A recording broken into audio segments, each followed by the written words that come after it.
the Soulful Artist here, and today is my very first tutorial where I will be showing all of my tricks to drawing things realistically. In today's video, we will be drawing a cupcake, but all of the tricks I'm showing can be used to draw anything that you like. So I hope you enjoy it and you learn something new. So let's get drawing.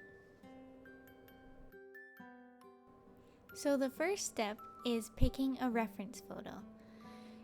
Now, the tips that I have for this are to pick a photo that has a lot of contrast.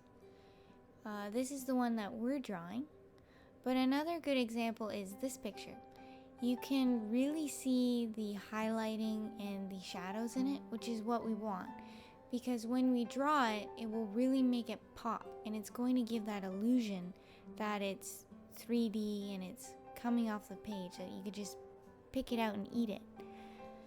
So that's the most important thing.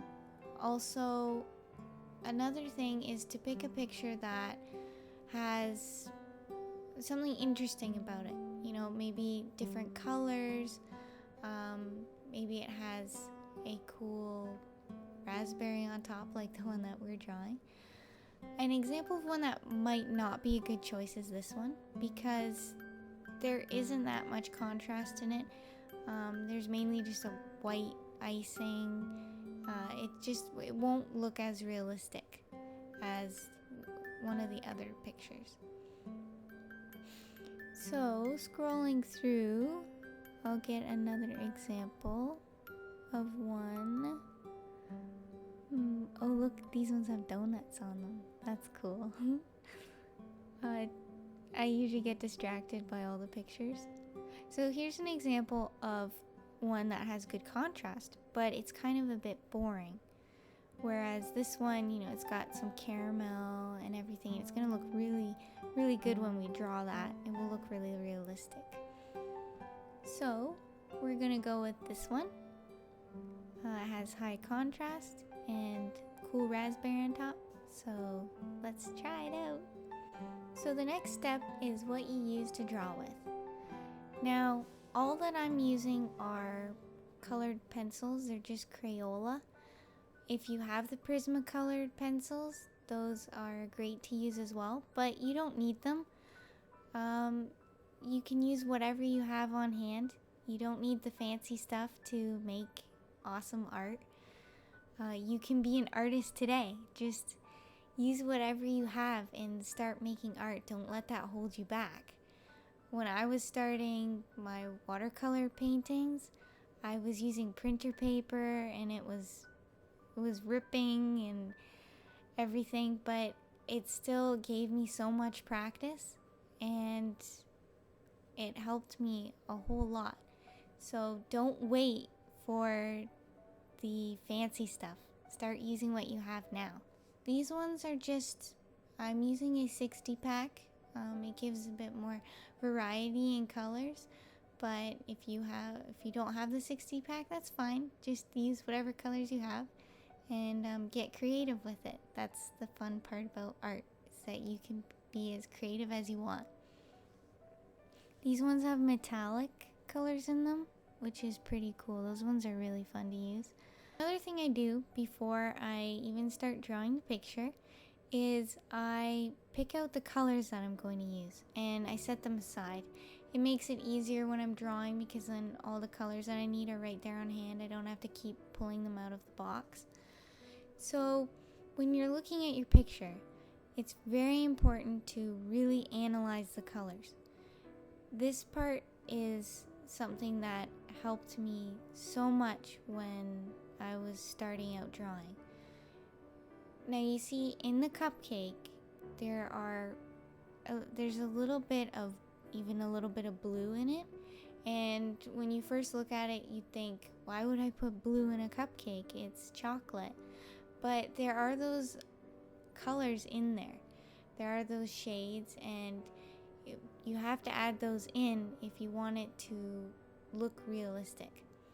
So even in the cupcake wrapper, there's some pinks and Also in the highlighting, there's some blue up there as well, and some darker brown. Here I have all of the colors that I chose. I have quite a few different colors. I have a sand color at the bottom, and then some lighter pinks, a little bit of orange, because there's a bit of orange in the cupcake, and more mahogany and raspberry color. And then we get into some of the darker browns and all that. And then there's the blue that we have for the highlighting, and the silver is very helpful for blending colors, I find. And then we have our black. You want to make sure that when you're drawing out your sketch for the drawing, that it is all proportionate. You want to make sure you really get those proportions right on. The next section I will show you how to do that. I like to use a 2H pencil. I find it makes the lines lighter so that I can erase them before I start coloring in, so then you don't see the pencil line. Now, something that I don't personally do is I don't eyeball my sketches. If I do that, I get the proportions completely wrong, and it ends up not looking very realistic. So I usually measure out my sketches. I'll take the ruler and measure out like how big the cupcake liner is, and then I'll transfer that to the paper and so on. Another good tip to use is the grid format, which I know a lot of artists use. You just make a grid, and then what I would do is print out the picture and make the same grid on the picture, and then just transfer those boxes into the grid on your drawing paper. So then you'll make sure that you get those proportions all right, because it's very important. Another thing that helps me when drawing is to also add in the highlights on your picture. So put in all of those highlights that you have, and then it will ensure that you don't accidentally color them in, and it just gives you an idea of where they're at. And you can see there's that one right there, and the highlights down there, and on the icing. And then you just take an eraser and lightly erase the lines. I usually have to use an eraser just to erase it a bit, so then you don't see those lines when you're coloring it in. But you want to keep enough of it that you can still see where you're coloring.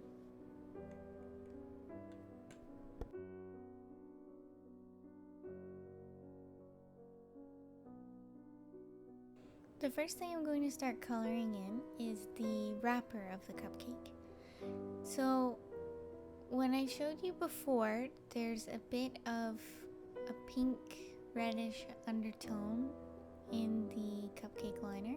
So we are going to use metallic copper, but you can use any color that's a bit pinkish, in between pink and brown. And so what we're going to do is we're going to take one of the crinkles in the wrapper, and we're going to color it in with the metallic copper anywhere that you see that color. And then we are going to go in with a dark brown and just color in the sides of the wrapper. That's going to really bring out really emphasize it, make it look more 3D. And just add in anywhere that you see a little wrinkle in the wrapper, just color that in with the dark brown. And then make sure that you leave a line down the middle for the highlighting, because there's a highlight right down the middle of the wrapper. wrapper there. You can see we're just leaving a bit of it, that metallic copper color. So we're just gonna go in on each side with the dark brown. And then once we do that, we're going to go in with the black. And we want to just emphasize it. So on either side, just go in with a bit of the black and kind of just shade it in, but don't overwhelm it. But we want to really bring out that cupcake. So don't be afraid to go pretty dark with it. You want the colors to be rich. And then we're going to do the other part of the crinkle, the part that goes in. And we're going to take the black and just kind of go in on either side and start to shade that. And just kind of gradually getting lighter till you hit the center and leave that part white for now. And we're just going to shade it in with a bit of brown for the color of the wrapper. And then we're going to go in with the silver and just kind of even out the tones. That's what the silver's really good for. And then go back in with the black and just keep shading that and making those edges darker. And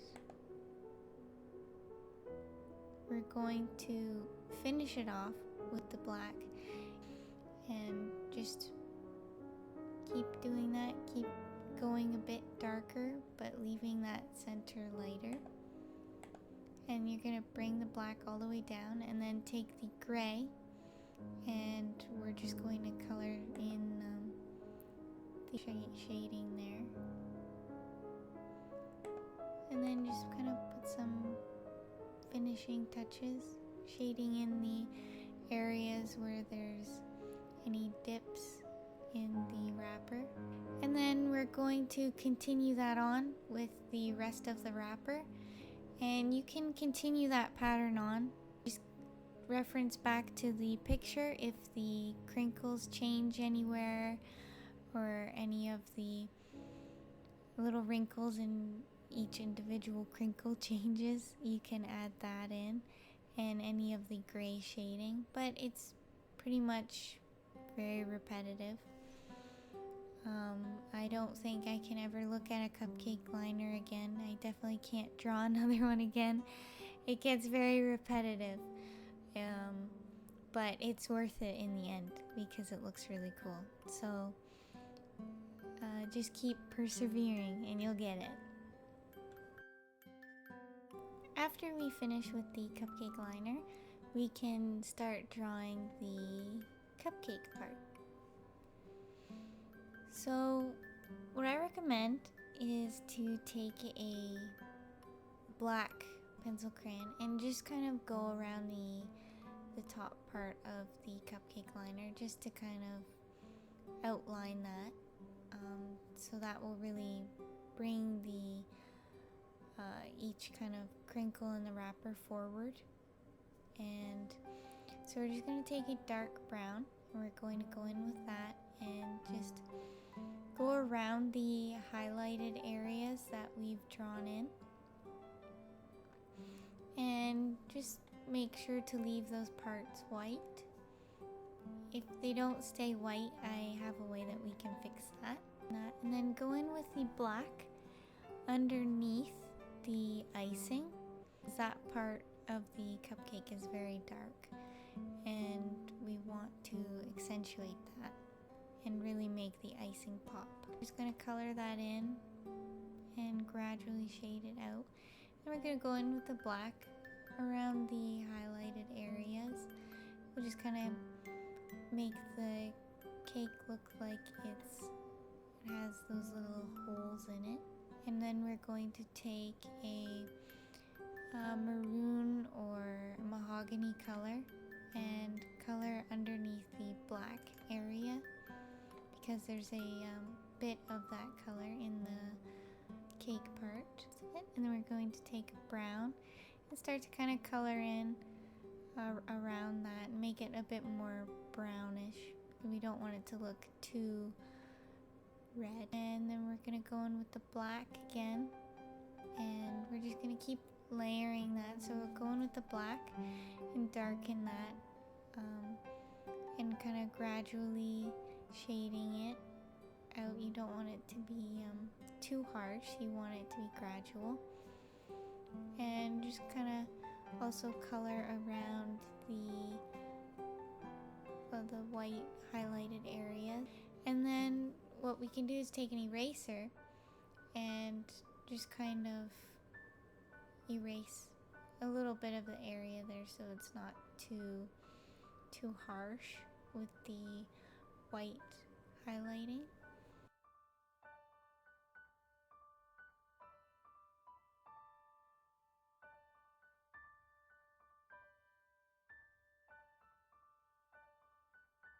So now what I recommend is I'm taking a little brush with a little bit of white paint.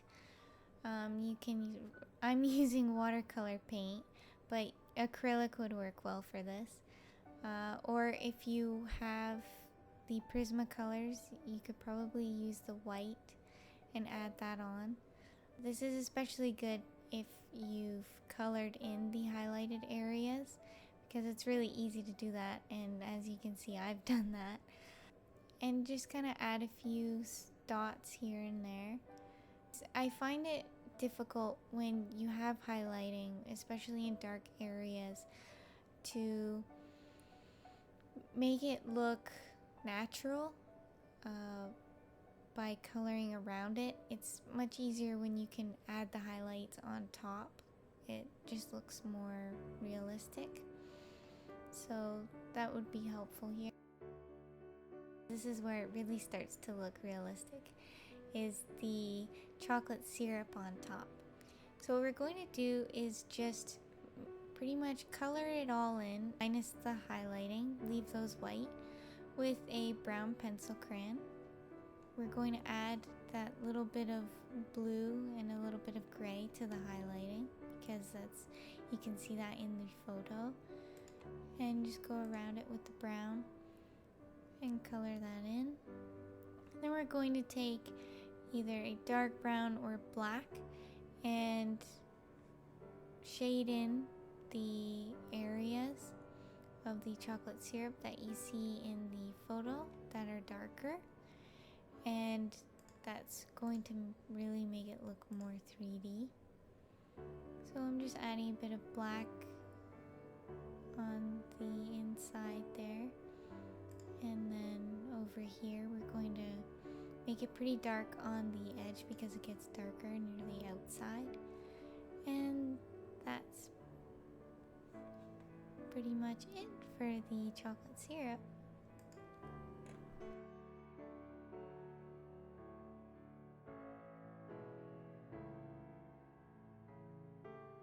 So now comes the other fun part, which is the icing. So we're going to take a light pink and just kind of pretty much shade in most of it with the light pink, but keep those highlights lighter, but still make them a light pink. And we're going to take that metallic copper. We're just going to go into those darker areas with the metallic copper, or a brownish pink, whatever color kind of matches that color that you have. We're going to go in with the brown a bit as well, just to kind of darken it. Then we're going to take a kind of like a salmon color or a bit of an orange and add that in, just a little bit, because there's a bit of orange in there. And in those spots that have the little holes, you just take the gray and go around the edge, but leave a bit of a highlight on the top, and then color below it. And that will give it that illusion that there's like a little hole in the frosting.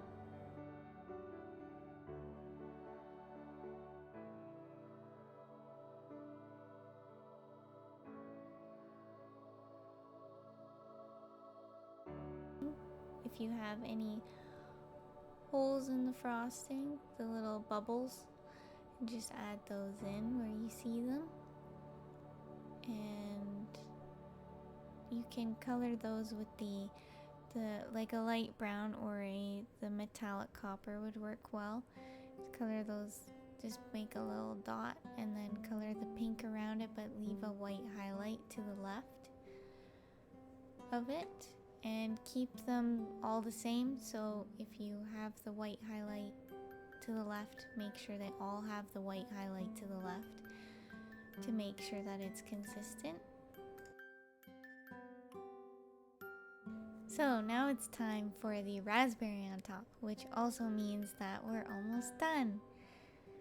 So we're going to take the sand color and just kind of go around each little part of the raspberry just to kind of outline it. Once you're done outlining with the sand color, we're going to color it in with a reddish orange color, and we're just gonna color them all in basically with that color, and then just go in with a brown and kind of deepen the darker areas, but make sure to keep those white highlights again. But if you don't, we can go in with the white paint and add the highlights in after. That would work as well if you accidentally colored in.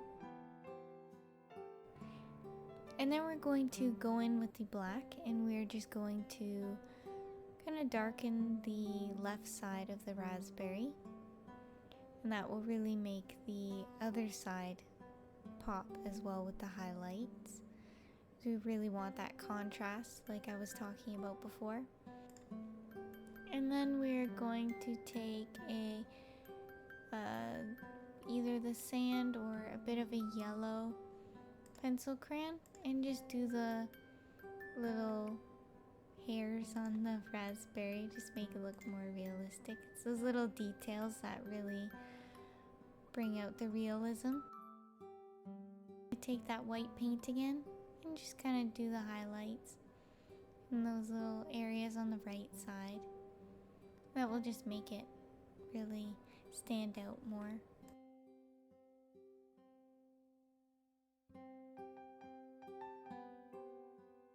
Then we're going to finish the shadow at the bottom. So we added that black right close near the cupcake liner. Then we're just going to take the silver or a very light gray and kind of shade in the shadow there. We want to make sure that as you get farther out that it gradually gets lighter. You don't want the shadow to be completely all black. You want it to have that gradual, like a gradient. And that will make it look more realistic. You can take your eraser in if you get it goes a little too dark, you can lighten it. And then just go in with the dark gray and just keep gradually making it darker as it gets closer to the base of the cupcake.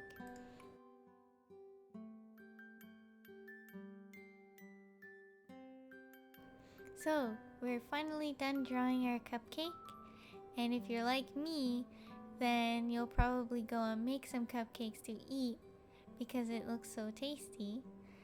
So those are some of my tips, and hopefully they help you. If you have any questions, just leave them in the comments below. Have a great day.